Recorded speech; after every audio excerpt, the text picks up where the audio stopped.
एक अहम खबर आपको देंगे। वज़ीर आज़म इमरान खान की इब्राहिम रईसी को ईरानी सदर मुंतखब होने पर मुबारकबाद। नए ईरानी सदर के साथ मिलकर काम करेंगे। वज़ीर आज़म इमरान खान ने कहा कि खित्ते में अमन व तरक्की के लिए मिलकर काम करना चाहते हैं। वज़ीर आज़म इमरान खान की जानिब से ट्वीट किया गया।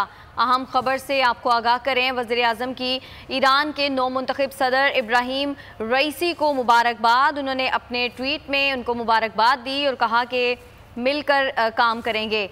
वज़ीर आज़म की ईरान के नौ मुंतखब सदर इब्राहिम रईसी को मुबारकबाद। उन्होंने ट्वीट किया वज़ीर आज़म ने, और अपने ट्वीट में कहा कि ईरान के 13वें इलेक्शन में तारीखी फतह पर इब्राहिम रईसी को मुबारकबाद देता हूँ और ख़ित्ते की खुशहाली और अमन और सलामती के लिए ईरान के साथ मिलकर काम करना और बाहमी ताल्लुकात को मज़ीद फ़रोग़ देना चाहते हैं।